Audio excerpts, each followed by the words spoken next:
how to live. Cool. So we'd love to hear about your Keep Cup journey. We ourselves are very big fans of Keep Cups. Actually, when we moved into our office at the beginning of last year, our mum also shares an office with us, and she went and bought everyone in the office a Keep Cup and told them that they were not allowed to have disposable cups, that they had to use them every time they went and got a coffee. So we loved that, and we thought it was fitting that we were then coming to interview you today. How nice. Yeah, disposable free workplace. Yeah, exactly. Yeah. That's what we're working towards. Definitely. So we actually read that you started by starting a cafe. Yes. I was a lawyer before that. Oh, really? Yes. Isn't that funny? A lot of people's stories start by being a lawyer. Maybe there's something in that. Then you have to escape. Yeah. Yeah, so I was a lawyer in the city and I worked, and my brother was working in the UK, and he called me up every week with a new business idea. Like one was veterinary supermarkets. I was like, no. Wait, what is that? Like pet store. Like pet barn. Pet barn. Oh, barn, okay. pet stock. Oh, cool. Yeah. And then he said, I've seen Pret a Manger in London. I was like, yeah. well, I'm a good cook. I like people. How hard can it be? Okay, we'll stop you right there. We are huge fans of Pret. Yeah. Every time we are in London, we just cannot get enough. Like, we don't go see any cool cafes or anything. We just eat at Pret. Yeah, I mean, it's phenomenal how good their food is over such volume and a sort of a fairly transient workforce as well. Yeah. Totally. Yeah. So that's when you kind of decided that you guys were going to start a cafe together. Yeah. So, and now I have my own kids, and I think of mum and dad I'm going, I'm going to stop doing law and I'm going to start a cafe. I'm like, oh my God. They weren't happy about it. No, they were like, what? But they were supportive, but they were a little shocked. A bit apprehensive. Yeah, a bit apprehensive. And had you worked in law at that point, or you just I studied? was working as a lawyer. Oh, cool. Yeah. And just not loving it? I loved it more than I loved the degree. I was in a small practice, and the guy I worked for was awesome. So yeah, it was quite enjoyable. But I guess when people came with their legal problems, I often thought, why are you here? Like, find a commercial solution or forget about it. Like, yeah, people once they get to a lawyer, they're often fairly entrenched in a position that is probably a little unhelpful. Yeah. Okay. So you didn't kind of feel like you were making a big difference in the world at that point, I guess. Yeah. Yeah. So you opened up your cafe, and then what was that journey like, and how did you kind of start to notice this disposable cup problem, I guess we'll call it? Yeah, so we opened up the cafe. We spent a lot of time getting our recipes right, deciding on the exact colour blue of the logo, and a whole lot of stuff that we should have spent more time working on the accounts package and how we were going to make it commercially viable, but we didn't. And then we started, and we were one of the first cafes to bring in a disposable cup. Like, it was when they just were starting, like in the late 90s, and our cafes were called Blue Bag, so it was blue, and we thought it was really cool. And It sounds cool. yeah, seemed pretty cool at the time. And then first thing was a lawyer came in and goes, I feel like a baby drinking out of these disposable cups. What? A baby. Yeah. Wait, it's so like is a Sippy cup. Yeah, it's like a sippy cup. Yeah. And then now we don't even think about it. Like then they sort of became really cool. But that initial response was, this feels a bit childish to be walking along drinking out of a little sippy cup. Yeah. So were disposable cups not a thing before No, that? not a thing. Oh, Not a thing until How the did 90s. people get takeaway coffees? They didn't. Wow. Yeah. They must have been so not busy. Yeah. Just have time to sit, have a sat coffee. down. And there weren't as many cafes around. Yeah. Okay. So you guys were one of the first to bring on those disposable cups. Okay. Cool. And was that in this kind of Fitzroy area, your cafe? City. In the the city. Yeah. Awesome. So did people love those disposable cups when you first came up with them? They're little, it's took off. I mean, coffee was starting to become a really cool, trendy thing. So Starbucks had happened, like that started in the 70s, but it really started to expand its global footprint in the 90s. And then coffee became, people stopped having cigarette breaks. That became uncool. Yeah. So how do you have a break? You go and have a coffee. So it sort of started a different trend. And then the disposable cup, I guess, became aspirational. If you want to show someone was a really busy professional, you give them a laptop and you give them a disposable cup. Yeah, totally. Isn't that so true? It's really funny that before that, this culture just didn't exist, and the introduction of disposable cups shifted the culture in a way. Well, and I even remember sitting at cafes and seeing people actually sitting down having a takeaway cup And I guess like at that point in time, we didn't know, like a lot of people thought that they were recyclable for a long time.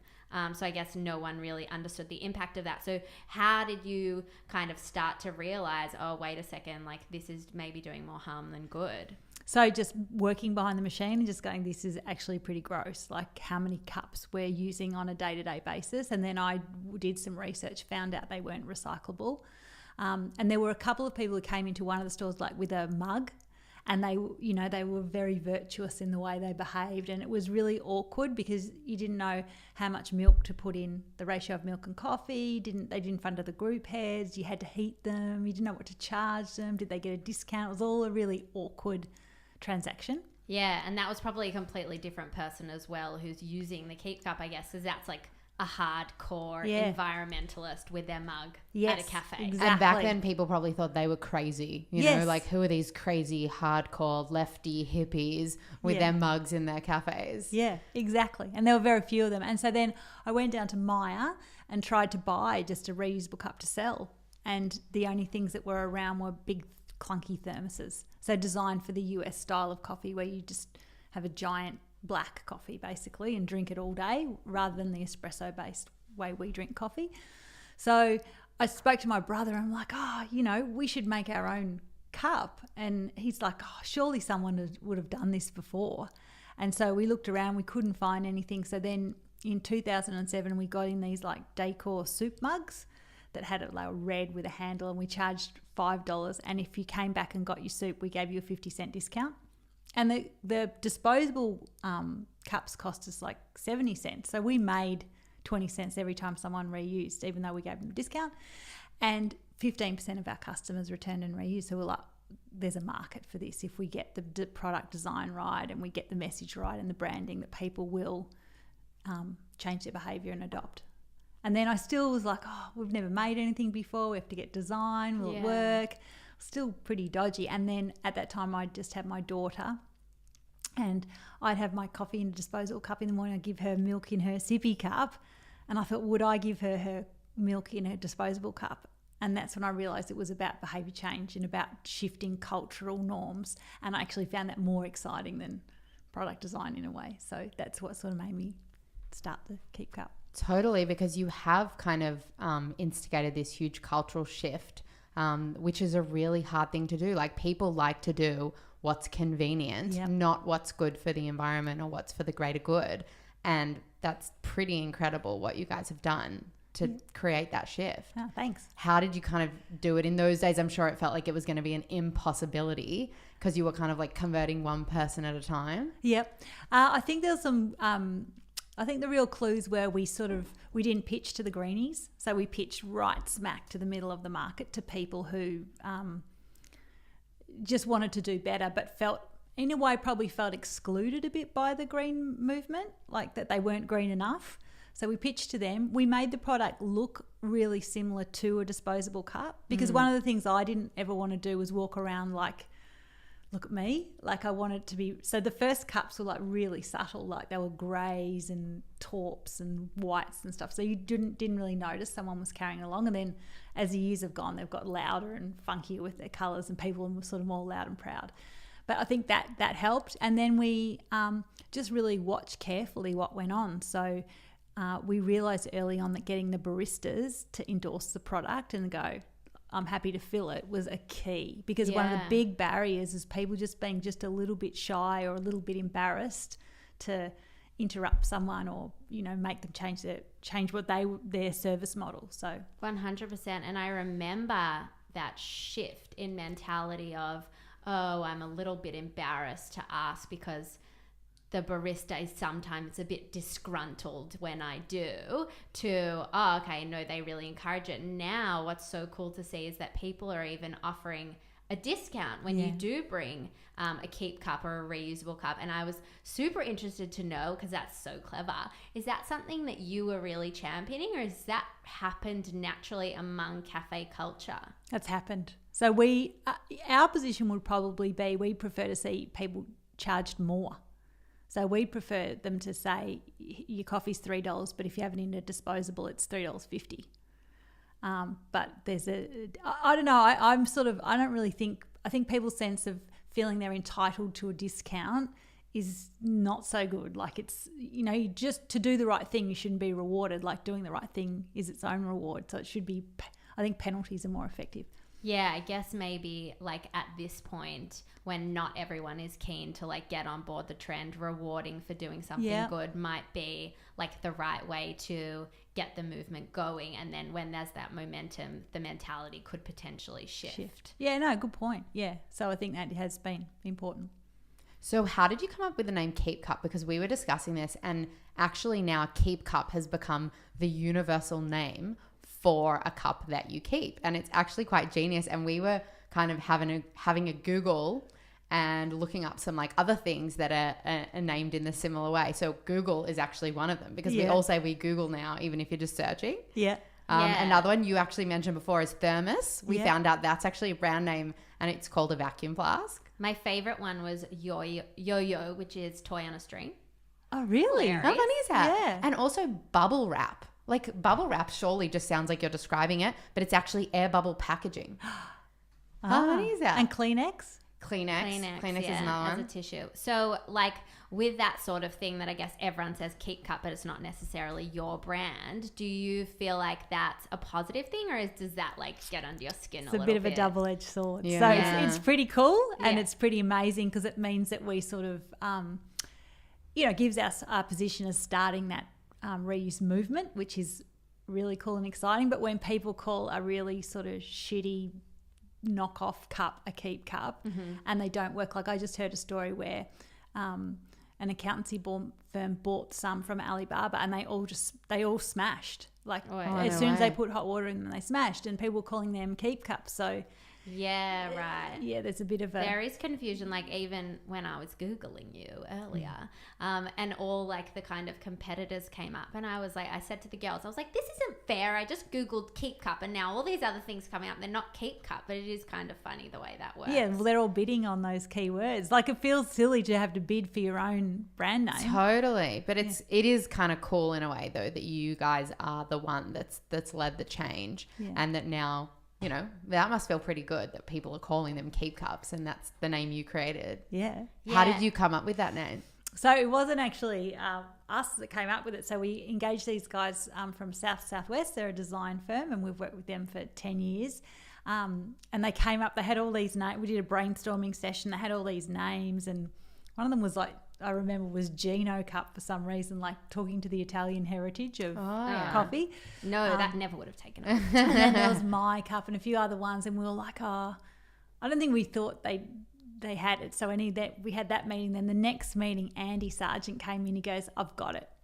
And we go, what is it? And he goes, Keep Cup. And we were like, yep, you've got it. Like just instantly, it was just, yeah. Yeah, I love that. And so once you kind of came up with this concept, how did you go about finding a supplier? I guess for us, we have a vegan shoe label, and that was something that we identified veganism, like, okay, super important to us. But now that we've kind of ticked that box, we're on to the next stage of, okay, how else can the shoes be environmentally friendly? Is it that they're made from recycled materials?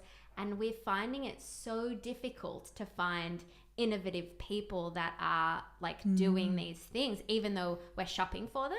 And so how did you go about doing that in, I think it was 2007 or thereabouts? When we sort of lucked out.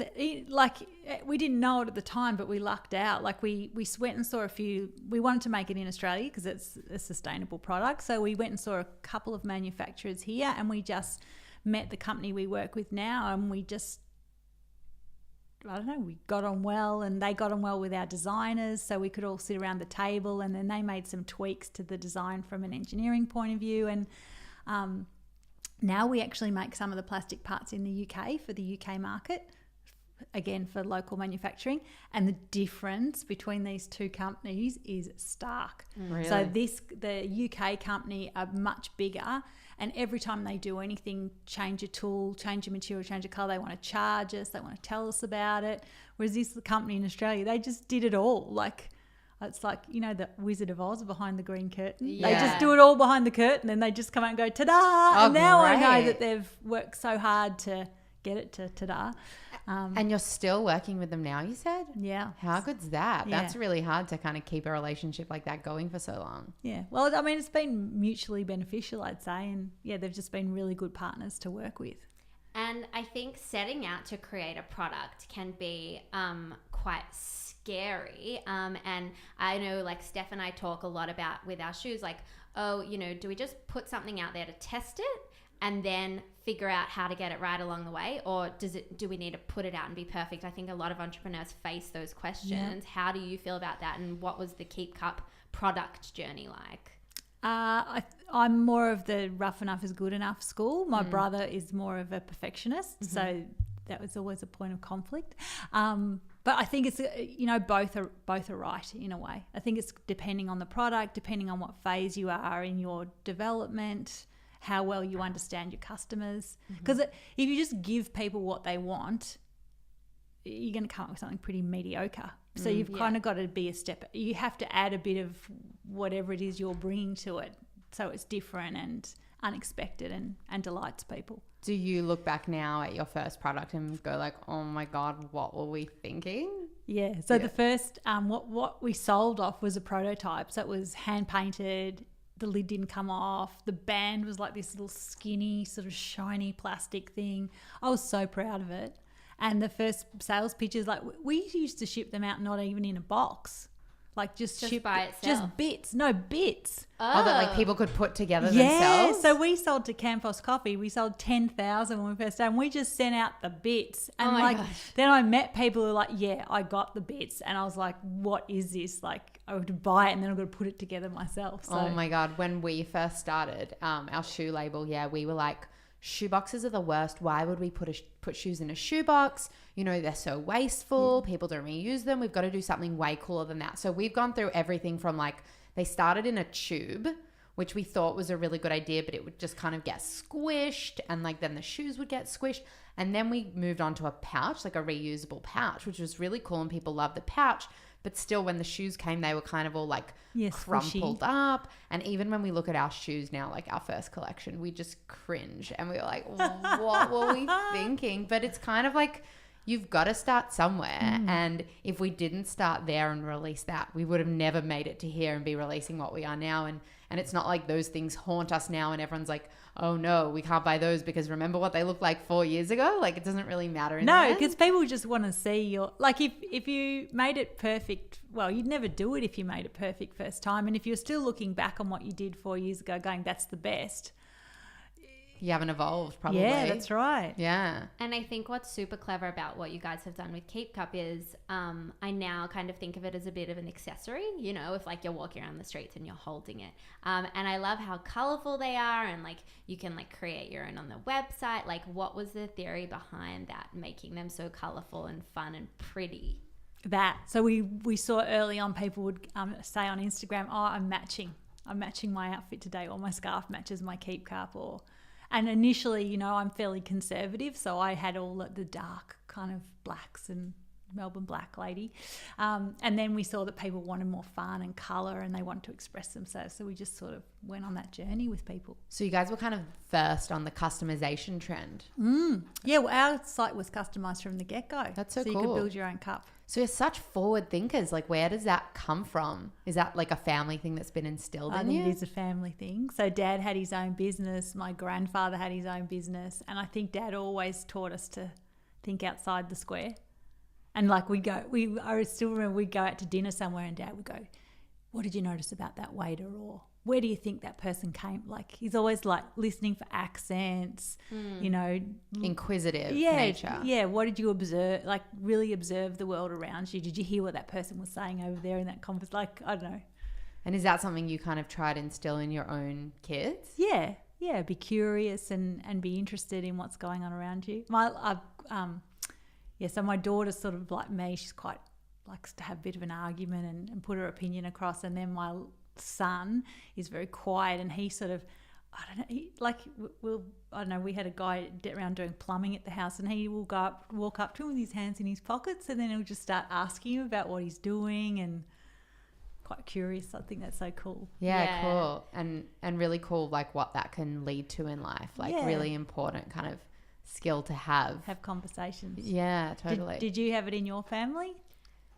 Definitely. Yeah, for sure. Our dad is like that a lot. Like loves to chat to anyone and get to know their story, and next minute inviting them over to like have dinner with us. So yeah, and I think even like, you know, that kind of like encouraging like creative thinking, which is interesting because like I think along with that comes like a bit of a rule breaker, you know, not really kind of like staying on the trend of like being polite. And I mean, we are polite, but you know, it's just like we were both like admittedly bad in school and things like that. Oh yeah, we were so argumentative in school. Like we were saying yesterday, because we actually went back there, and I was like, I totally understand why my teachers didn't like me, because I was so rebellious and just questioning everything. But then it definitely in an older age led to, you know, once you're creating products and in business, it's a good thing to be questioning things, and it's a good thing to be pushing boundaries.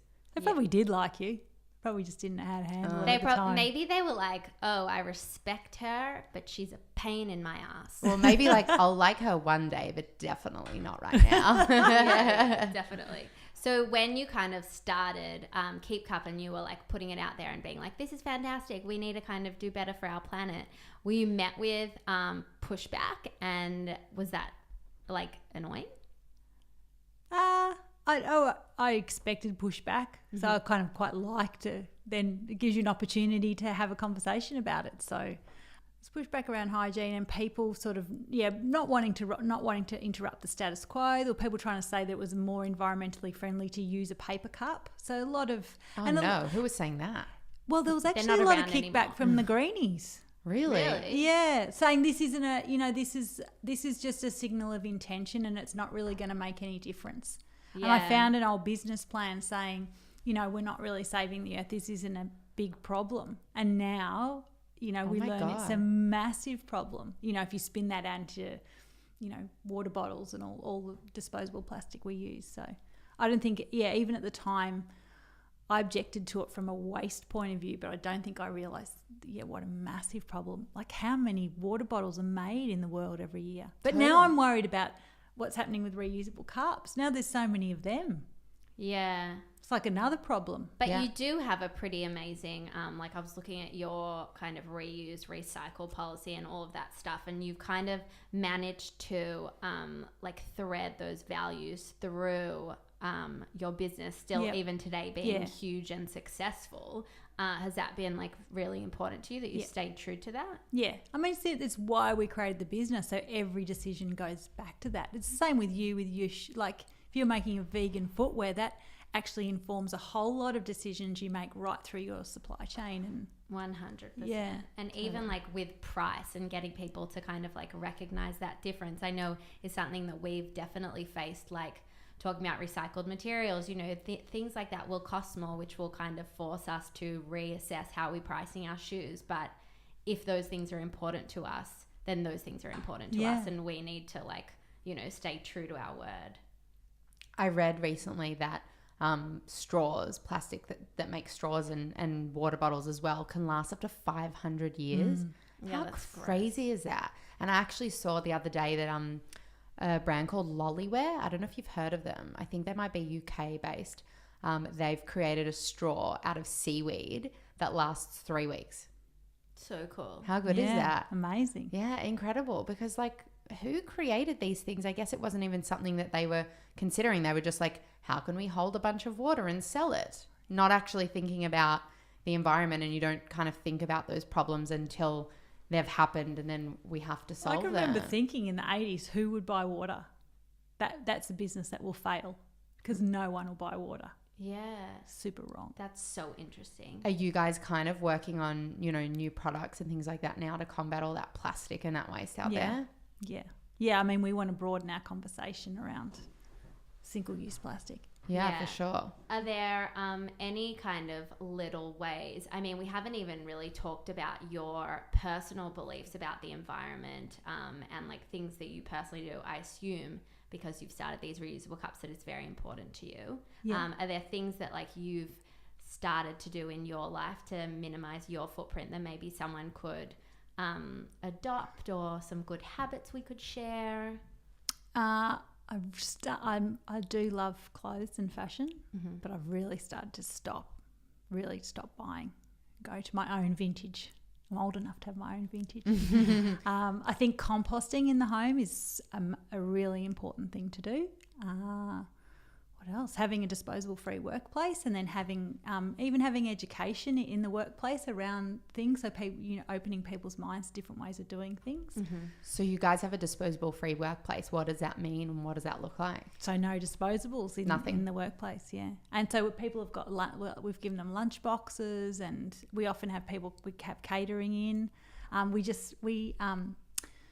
give money to Sea Shepherd, and they were saying they only have vegan catering on their ships, and so that's something I'm thinking of doing. Like maybe we only have vegan catering here from now on. And I think another thing I've been thinking about is getting someone in to cook maybe once a month. We're moving offices where we'll have a kitchen, cook a vegan meal, because I think one of the struggles there is what do you cook and how do you do it well. So if you're teaching someone a recipe that then they can cook in their home, it's part of a good education process. Totally. Do you have a lot of vegans who are working in the office? We used to actually, but not right now. I think we've only got 2 or 3. Yeah. My like pet hate that I see people do is in the supermarket, like how there are the plastic bags, and you get your oranges and then you put them in a plastic bag, and then you get your apples and then you put them in a plastic bag, and then at the end I see them put it all into a reusable bag, and I'm like, well, you just defeated the purpose. Oh my God, wait, so they take their plastic bags and they put them inside the reusable bags? Yeah, because they've thought about the plastic bag that you take home from Coles, but they haven't thought about taken all the individual ones. So that's something that I've really over probably the last year, and I had to be more mindful about it. But now I just in my shopping trolley, all the apples and oranges are just rolling around loose, and I don't even care. I know, same. My boyfriend's like, what are you doing? Please, can we just put something in a bag? I'm like, what's the point? It's literally just to transport it from this place to our house, and then we're going to chuck it away. Why do we need that bag? Totally. Yeah, absolutely. So you've obviously created so many keep cups that have definitely decreased the amount of disposable cups that are being used in cafes now. So how big is the company now? And do you feel like it's... Do you have a number? Do you have a number on how many keep cups you sold or anything like that? Not really. No. I was looking for a number online. I thought it would be this epic statistic that we just throw out there. I'm sure it is an epic statistic. We Probably just don't know is an epic statistic. So we've now got 100 staff around the world. So we've got 15 or 10 people in our US office. We've got, I'm going to get this one add up to 100 because I'm not very good with my numbers. And we've got about 35 people in the UK and about 55 here. So cool. So do you sell globally now? I think we read you sell in something a lot of countries. Yeah. So we always just followed the interest. So when we designed the product, we got IP protection and we did all the legal things, but we knew the strongest protection we had was our brand. So the first market we ever sold in, someone from the blog Apartment Therapy did a blog about Keep Cup, and we watched as on the website as people from 7 states in the US ordered a Keep Cup off that blog. Cool. So it would have cost us more to send them the cup than we made, but we just wanted to follow that interest wherever it took us. Yeah, totally. So you said the strongest protection you have is your brand. What do you mean by that? I mean that, when there's counterfeit products and copycat products and other products that are doing the same thing, the legal protections, they're useful really as a saber rattling. In order to, Gloria Jean's copied us. Really? And to take them to court was, it's expensive, it's stressful, you never get out what you put in. Whereas having a strong brand and having people recognise that brand and be loyal to its values is much stronger protection. Yeah, we've found that 100% because... Yeah, as you said, it's too expensive to go after everyone who's mimicking you. And we've already found, we've had our shoes now for 3 years, and along the way there have been some companies in Australia that have brought out things that are a bit too similar for our liking. And that's what we've kind of said is, oh, well, you know, we've created this brand and we're going to continue to build on this. And, you know, we have values and our customers buy from us because our values speak to them at the end of the day. And that's kind of what we have to rely on. Yeah, totally agree. I've heard that Karl Lagerfeld said this, but I cannot ever find the quote where he says there's people who like copies and people who like the real thing, and they're two different types of people. Like they don't cross over. Yeah, and you can't kind of waste your energy sitting around worrying about that, because I'm sure you're just moving through onto the next thing, and that's why you've built this incredible thing in the first place. Yeah, you want to be looking forward, not worrying about what everyone behind you's doing. Totally. Yeah. So what did you do about Gloria jeans? We did. So normally we had to take them to court, and then we eventually settled, but we settled after appearing on the ABC News. So they were going to fight it. But so how did you build that really strong loyalty with your customers, do you think? I think it's just about integrity, like being sincere. Like it really, Keep Cup sincerely is a business built to eradicate disposable cups, and every move we've made has been true to that mission. And I think people have a good sniff test of what's real and what's not. Totally, especially now, you know, in 2019, authenticity is so important to people, and it's something that we're constantly trying to be more transparent around. You know, like our supply chain, we get so many questions on that, like where are the shoes made, and like people just want to know, and that's really cool that you've kind of like seen this shift from, you know, people just being happy with their disposable cups to now people really, you know, giving a crap. Yeah, agree. Is there a product that you've identified that you feel like is just absolutely ripe for disruption? I know you mentioned water bottles. Yeah, it's sort of been done. There's a lot of water bottles out there.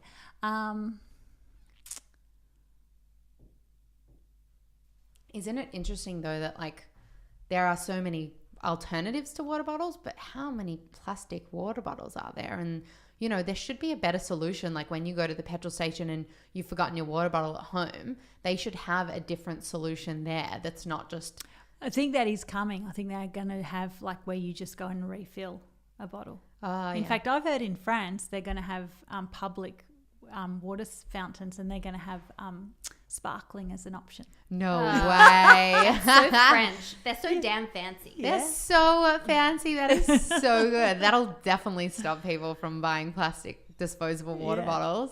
Yeah. That's really cool. So I think it is, it's about making it aspirational, isn't it? Yeah. And then you bring people along. Yeah. Sorry to interrupt. No. Yeah. It takes a lot of time, doesn't it? Yeah. Can you feel that shift now between like who your customers were back then and who they are now? Yeah, I can feel the shift, and I sort of I almost feel there's a bit of the tide's turned. Like, so we started out being like we were fighting the good fight against disposables, and now we're the leader in a bigger category. So there's a bit of an uncomfortable shift happening where are we just another product that we're selling rather than being more a campaign. So we're really trying to get back in front of that conversation again, to be a campaign to reduce disposable cup waste. Yeah, it could be cool if you would like partner with an organization. Like we loved what Adidas did with Parlay. Yeah. You know, and to kind of like champion an organization who has the same ethics and values as you could be really cool. Yeah, could be. Yeah. How do you kind of stay so forward thinking, you know, like you identified this problem with disposable cups so early on, and I'm sure now, you know, on your radar is a lot of other problems that need to be solved. How do you kind of stay on top of that? I don't know. I don't know if I am. It sounds like you are. Yeah, I think it's just just being involved in the world around you, and I guess now getting a bit older, it's like looking to my children. Yeah. What are you thinking about? What are you talking about? What are the things that you're noticing in the world around you? They're probably big clues about disruption and what's to happen next. Mm-hmm. Yeah, I know. It's funny, like they're so much younger than us, but some of them are so much like more in tune with that stuff than we are. I think just because the world that they've grown up in is such a different one to ours, and they have this like value-based like inside of them to really I think, inspiring to see. I'm really curious because we've started noticing our sandals around Melbourne and things. Isn't that a thrill? Oh my God, it's the biggest thrill ever. Yeah, so I wanted to know, like, this many years on, this many keep cups out there, like, do you just get as excited as ever? Yeah. Yep, I was at the school this morning, and a guy walked past with a keep cup, and I can tell how old they are as well by the colourways and the bands, and it was a pretty old one. It's just, it's the best. How good's that? And people used to, like, I don't know if they still do it, but you used to, when you walk on, you get a bit of a nod from another, because someone's walking towards you and they've got a keep cup. And you're holding one. Yeah. Do people like realise that you created them ever and just like totally found out about it? Not really. No. I remember hearing a story. I think it was maybe in the Tom's founder. I can't remember his name. Blake something. Blake Mikowski maybe? Yeah, I think that's right.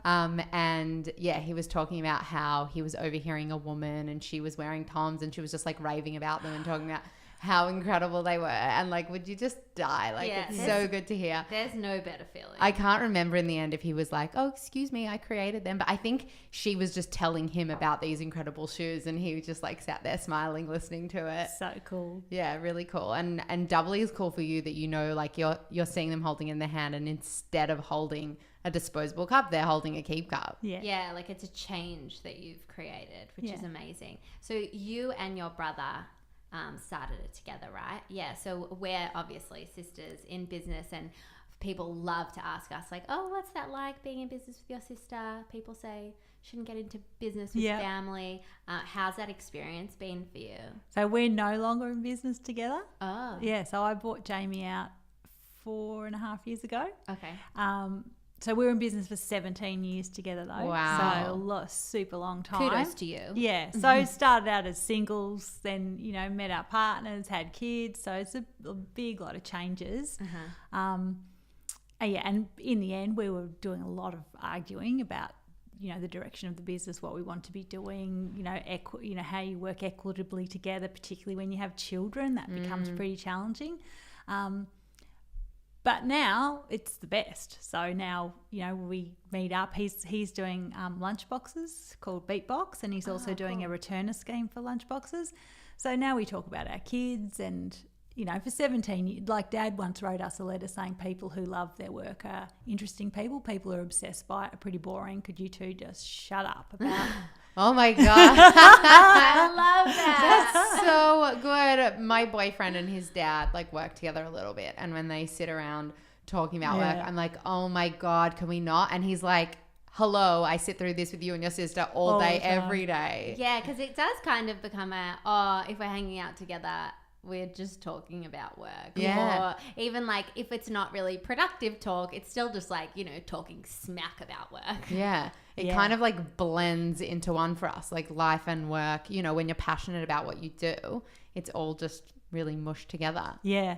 And it was like that for us for a long, long time. Yeah. But it's nice to, I think we're both happier people now. I mean, we had a good probably 15 years together, working together really well. But I think we're both happier people, and we both it's nice to go back and say, oh, the reason we went into the business together in the first place is because we really like each other, get along well, have similar ideas about the world. And totally. And it must be, 15 years, it must have been such a different business to the one you started. Like when you're just hanging out, the two of you, it's ideas, you can action anything you want. Already we're kind of going through just a tiny bit of that transition where, you know, now there are more like rules in place, and we have to like set our roles and set other people's roles. And, you know, I'm sure now for you where the business is, it just feels worlds apart from what you started. Yeah, totally. Yeah.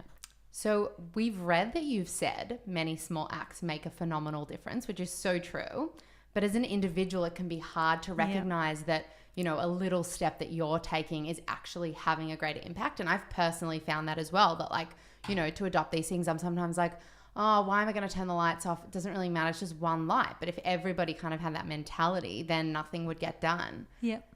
How have you kind of, you know, created that shift in people's mindsets where they've started to realize now that by doing this every day, they are having this greater impact? I think there's a few things. So one is creating the movement of Keep Cup and making it a movement, making it like you do give a nod to someone who's carrying one. So getting that sort of tipping point. We did in 2014, we started with this thing, Reuse HQ, where we asked people to pledge. And then once you pledge, we sort of then took you on a journey, and like, so you got an email saying you've just saved enough energy to, you know, power a light bulb, or you've just, so it sort of took, and the idea of it was we wanted to aggregate it so we had this bigger picture of what had been done and saved. Didn't really work that well, but I think people get that now. I think there's a lot of shows where they're showing you, you know, a garbage bin full of clothes go to landfill every day, and True. people are understanding that these things spin out into uncontrollable problems. And I guess it's kind of a shame that it's taken like us really seeing a change in our environment and the world around us to go, oh, I get that now. I'm going to do something about that. Yeah. I think big business has a lot to answer for. So I read an article where it said that the Clean Up Australia, Clean Up Britain, those organisations are sponsored by McDonald's, by Coca-Cola, by the biggest polluters, because they want to make us feel responsible. Like it's like smoking. Like the smoker is responsible. It's not our fault, the smoking company peddling the cigarettes. Whereas I think people are starting to shift and go, actually, we realise big corporations have enormous power to sway our opinion and get us to behave in certain ways, and we're going to hold you accountable for that. Yeah, it is interesting. I think we've seen firsthand through our business, you know, when we were getting into shoes, we didn't really know that much about it. And so we kind of, you know, ordered our however many pairs of shoes, and they arrived just in poly bags, in individual poly bags. And, you know, we're this like tiny little company that's just starting out, and we've now got a shipment here, and we're seeing physically how many plastic bags, and like obviously that minute we were like, oh my goodness, had no idea, like need to change that for the future. And now our stuff comes like ready packaged in a recyclable box. But just from seeing us starting out a tiny startup, how much waste that shipment created then makes me feel really nauseous and sick about these big companies. Yeah, so it's the same with us. Like, when we went to New York gift fair, and we were just surrounded by reusable thermoses, and I said to Jamie, if we had known there was so many other businesses doing the same thing, we probably wouldn't even have done it. And then you see, I don't know, we're looking at stainless steel at the moment, and the factory we're working with says they make 4 million stainless steel bottles a month. Whoa. See, like, where are they going? Is that in Australia? It's in China. Okay. But just that and there's probably 10 factories in that city that make all the stainless steel bottles in the world. Yeah. Well, it's 40 million bottles a month. What, like, surely there's enough for everyone on the planet by now. Yeah, it is funny. Like, even looking at the ethical factories that we've been looking at for our shoes, you know, they put their hand up and they say, oh, like, we're ethical, we're sustainable, we're environmentally friendly, and then they're really proud to tell you how many millions of shoes they create per like month or whatever it is, and I just go, ooh, I don't know about that. Yeah, it's interesting. It's a conversation that I feel like if I like let my brain run wild with, I would just sit on my hands and you just shut the doors. The best thing I can do is just close the whole thing. Live in a bubble. Yeah. So what are you guys doing about that now? Well, I think it goes back to saying, well, what is the business has changed. So now we're a business of 100 people. We've got a number of big suppliers. So what? How can we use our influence? So how are we going to use our influence with our customers, with our supply chain, with how we do business with other people, and be an example of what it is to be a good business? Like, and I guess that the change that we've seen we're inspired. We've seen change in individuals changing their behaviour and creating a movement. So can we create that same change as a corporate citizen and get other companies to be more accountable for the waste they're producing and the way they treat their staff and all That's that sort really of cool. Yeah, because sometimes I guess the answer isn't in creating a new product. It's in like creating advocacy or doing something else. Like for us, when we were kind of looking at, okay, where are we going to take How to Live next? We were like, oh, we'd love to create heaps more products. But every time we go down the product pipeline, we're like, oh, we're just creating more stuff. Yeah. And does the world need more stuff? we want to create products not just for the sake of it, but, you know, there needs to be like some thought behind it. And that's kind of where the podcast came in, and we were like, well, we can really, you know, talk about things we care about and not feel like we're creating a negative footprint at all with it. Still make a difference in people's lives, but in a productive way that isn't necessarily, like, it has no negative. When you're talking about disruption, one thing I have been thinking about is clothing, and so I don't mind a bit of I don't mind a bit of online shopping. You know, when you go to I took Best to Shopping Town the other day, and, like, you know, you go to Just Jeans and it is just packed so much. It's so disgusting. Like, the clothing's piled like this, and you go to buy the jeans and they go, oh, do you want 2 pairs for the price of 1? And do you want a cap? I'm like, no, I just want they're like, can we give you some of our stuff? We have too much of it. And so I was thinking, and then down the road from us, do you know Bruce, that shop that's consignment? It's all sort of, it's secondhand clothes, but they sort of curate it in a way that is different to Vinnie's and the Salvos. Okay. And so I feel like there's a market for really slick online secondhand clothing that is a big aggregator that goes through. And yeah, I actually used to sell vintage clothing. Oh, did you? Yeah, I used to sell it at markets. It was called Lady Likes Vintage with my best friend.